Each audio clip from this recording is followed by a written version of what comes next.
ओम जय श्री विष्णु जय माता रानी। दोस्तों आपके अपने चैनल राधे श्याम में आपका बहुत बहुत स्वागत है। तो दोस्तों आज की वीडियो में आप सुनेंगे वैशाख महात्म 9वां अध्याय। और कल की वीडियो में आपने सुना था 8वां अध्याय, जिसमें कि भगवान शंकर का तपस्या भंग करने की वजह से शंकर भगवान ने कामदेव को जला दिया।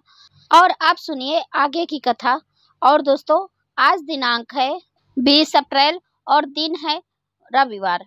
तो आज भगवान सूर्यदेव का दिन है। तो भगवान सूर्यदेव और भगवान श्री विष्णु को नमस्कार करते हुए हम स्कंद पुराण की कथा 9वां अध्याय का पाठ करते हैं।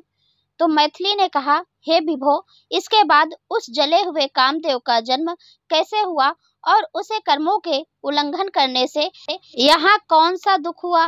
हे ब्राह्मण, यह मुझसे कहिए, क्योंकि मुझे उसके सुनने की बड़ी उत्कंठा है। श्री सुत देव जी ने कहा, मैं कुमार के जन्म का वर्णन करता हूँ, जो कि समस्त पापों को नष्ट करने वाला है, कीर्ति को बढ़ाता है तथा पुत्र देने वाला है, धर्मावृद्धि कराने वाला है और सभी रोगों को नष्ट करने वाला है।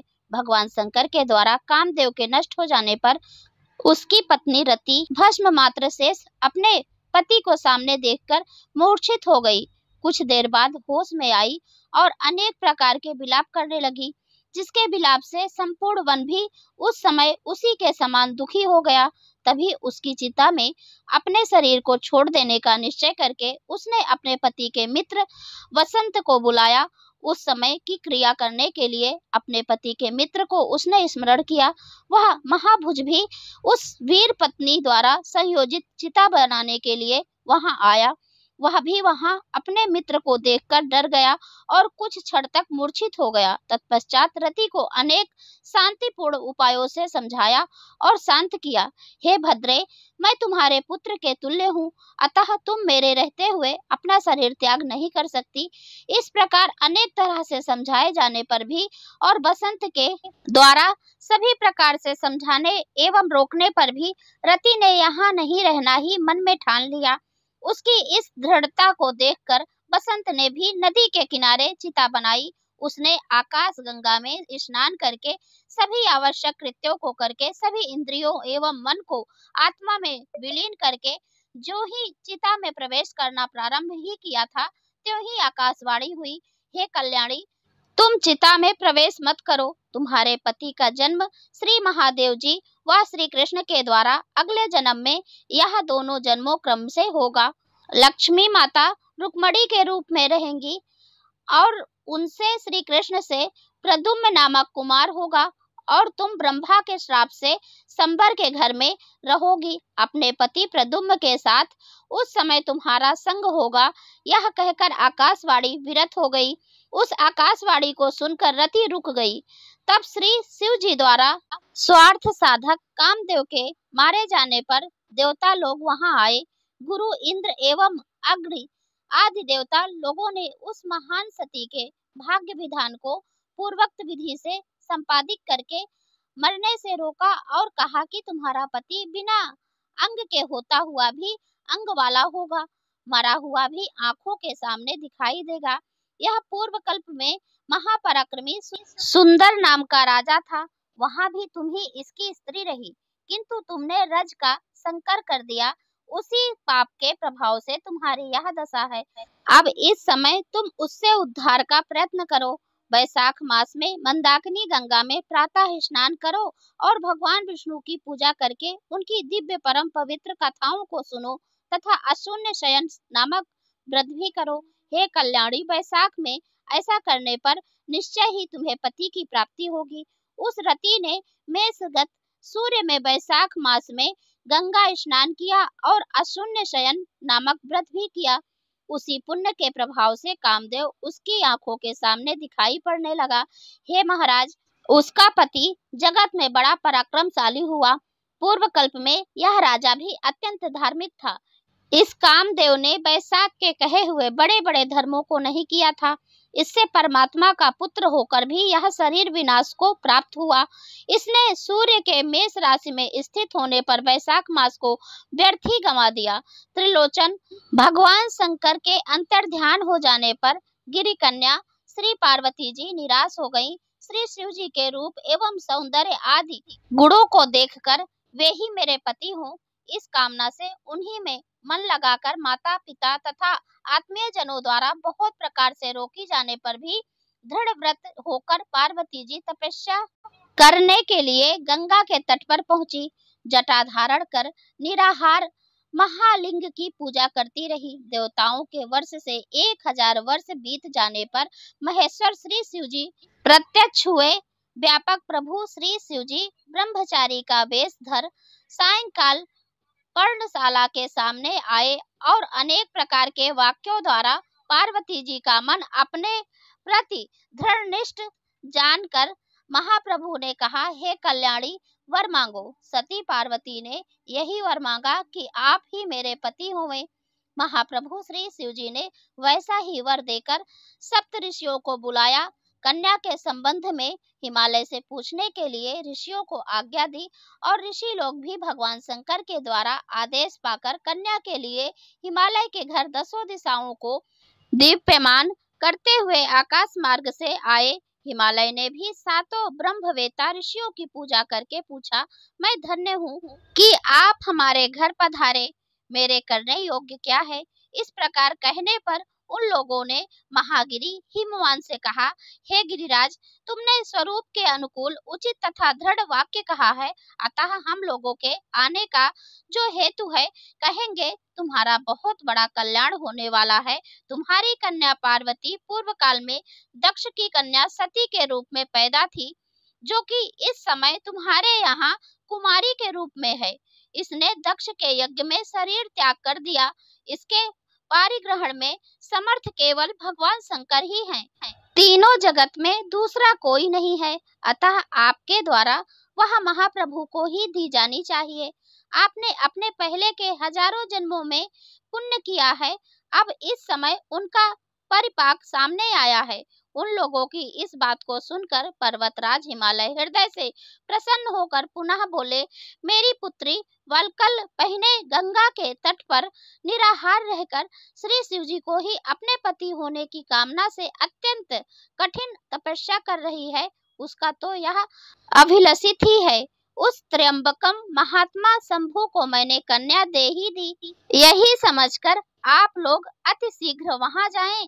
निवेदन करके आप लोग ही विवाह की सारी क्रियाएं संपादित करें। इस प्रकार कहने पर वे लोग उन्हें आमंत्रित कर श्री शिव जी के यहाँ गए। तब लक्ष्मी आदि सभी देवियां तथा विष्णु आदि सभी देवता, 6 मातृकाएं एवं सभी मुनि लोग इस महोत्सव को देखने के लिए गए।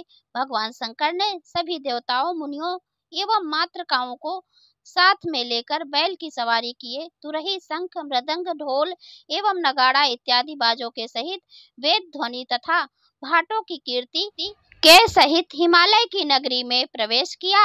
उत्तम मुहूर्त एवं शुभ लग्न में पर्वतराज हिमालय ने हृदय से प्रसन्न होकर विवाह किया। भगवान शंकर ने महोत्सव के बीत जाने पर लोक धर्म का पालन करते हुए तदनुसार देवी पार्वती जी के साथ विहार किया। व्यापक भगवान शंकर ने रिद्धि सिद्धि से युक्त एवं इंद्र के भवन के समान उत्तम हिमालय के घर में एक रात विहार किया तथा नदी के तट पर एवं वनों में, जहाँ की मतवाले भौरों एवं पक्षियों की गुंजन तथा चहचहाट तथा मोरों की मधुर बोली उनकी शोभा बढ़ा रही थी, वहां देवताओं के वर्ष से 1000 वर्ष तक विहार किया। हे नृपोत्तम, उस समय इंद्र के वरदान के कारण पुरुष संसर्ग होने पर भी स्त्रियों में गर्भ ठहरता ही नहीं था, अतः प्रतिदिन विहार करने पर भी भगवान शंकर से पार्वती जी में गर्भ नहीं स्थिर हुआ। तब पुत्र प्राप्ति के लिए देवताओं को चिंता हुई। सभी लोगों ने इकट्ठा होकर आपस में मंत्रणा करके इस प्रकार कहा, हे अग्निदेव, तुम ही देवताओं के मुख हो, भाई बंधु हो, गति हो। इसमें संदेह नहीं कि तुम्हें देखकर देवी पार्वती लज्जित होकर वहां से हट जाएंगी। उसके बाद तुम शिष्य बनकर कामदेव के नाश की यथार्थ चर्चा उनसे पूछो और इसी प्रकार के अथवा वस्तुतः तत्व ज्ञान की चर्चा के बहाने ही महाप्रभु शंकर जी का पर्याप्त समय बिता दो। बहुत काल बीत जाने पर देवी पार्वती कुमार को जनेंगी। देवताओं द्वारा इस प्रकार प्रार्थना करने पर अग्निदेव ने अच्छा ठीक है कहकर भगवान शंकर के पास जाने के लिए प्रस्थान किया। रतिकाल में ही तेज त्याग के पहले ही अग्निदेव वहां पहुंच गए। वस्त्र रहित देवी उन्हें देखकर लज्जित हुई, दुखी होकर रात्रि छोड़कर वहां से हट गई। तब अत्यंत क्रोध में आए हुए भगवान शंकर ने अग्नि से कहा, हे दुर्बुद्धि, इस अत्यंत मेरे दुस्साह तेज को लो। हे पापी, तुमने रति से विघ्न किया। हे हव्य वाहन, मैं अपना तेज अब तुम्हारे मुख में छोड़ता हूँ। यह कहकर भगवान शंकर ने उस तेज को अग्नि के मुख में छोड़ दिया। उस अग्नि तेज के पेट में जाते ही अग्निदेव जलने लगे। वह चिंता करते हुए स्वर्ग में गए। किसी प्रकार प्राणवायु को रोककर देवताओं से उन बातों को कहा। देवता लोग अग्निदेव के द्वारा कही गई बातें सुनकर हर्ष एवं विषाद में पड़ गए। तेज तो रुक गया, इस बात की प्रसन्नता हुई, किंतु कैसे प्रसव हो, इस बात का दुख हुआ। तेज द्वारा छोड़ा गया वह शंकर भगवान का तेज अग्निदेव के पेट में बढ़ने लगा और उसके 10 मास व्यतीत हो गए। अग्निदेव बहुत ही दुखी हुए और गर्भ से छुटकारा पाने के लिए देवताओं के पास गए। वे देवता लोग अग्नि के साथ यशस्विनी श्री गंगा जी के पास गए और तुरंत गंगा जी के स्तोत्रों द्वारा उनकी स्तुति करके निवेदन किया कि तुम सभी देवताओं की माता हो, तुम ही जगत की गति हो। हे कल्याणी, तुम देवताओं के हितार्थ शंभु के तेज को धारण करो। वह गर्भ रूप में अग्नि के पेट में बढ़ रहा है और चूंकि उनमें स्त्रीत्व नहीं है, अतः उसका प्रसव होना असंभव है। इसलिए हम सभी लोगों का तथा अग्निदेव का उद्धार करो, दया करो। इस प्रकार प्रार्थना करने पर देवी गंगा ने कहा कि अच्छा, वैसा ही हो। तब देवताओं ने अग्नि से गर्भ विमोचन मंत्र कहा। उस मंत्र के प्रभाव से अग्निदेव ने शंभु तेज, उसी वेदीप्यमान गर्भ को, जो जगत के लिए दुस्साह था, खींचकर श्री गंगा जी में छोड़ा। श्री गंगा जी ने भी कुछ महीनों तक उस भार को ढोया, किंतु बाद में समर्थ न हो सकी। उसके प्रभाव से इनका शरीर दुर्बल हो गया। तब माता गंगा ने बहुत दुखों से व्याकुल होकर अपने पतिव्रत के प्रभाव से ही अपने उदरस्थ गर्भ को बाहर निकाल दिया। फिर भी चारों ओर से जलने सी लगी। तब श्री गंगा जी ने उस गर्भ को सरपत के जूटे में फेंक दिया। वह गर्भ सरपतों के कोड़ों से खंड खंड होकर 6 भागों में विभक्त हो गया। तब श्री ब्रह्मा जी द्वारा भेजी गई 6 कृतिकाएं आई और उन्होंने सरपतों में 6 भागों में बिखरे हुए भगवान शंकर के तेज को कृतिका की विधि से एक शरीरधारी षड़मुख पुरुष अति शीघ्र बना दिया, क्योंकि उन्हें ब्रह्मा के द्वारा यही आज्ञा थी।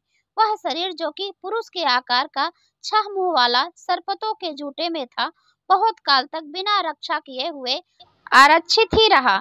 एक समय बैल पर बैठे हुए भगवान शंकर एवं पार्वती जी श्री कैलाश को जाने की कामना से उसी स्थान से जा रहे थे। एकाएक उसी समय माता पार्वती के स्तनों में दूध आ गया और माता पार्वती ने भगवान भोलेनाथ से पूछा कि भगवान, ऐसा क्यों हो रहा है। तब भगवान ने सारा वृतांत कह सुनाया उनके पुत्र के जन्म का और बताया कि वहां वह तेज 6 भागों में विकृत हो गया, जो कि मातृकाओं द्वारा एक रूप में दृढ़ किया गया है। उसने पुरुष की आकृति को प्राप्त कर लिया है।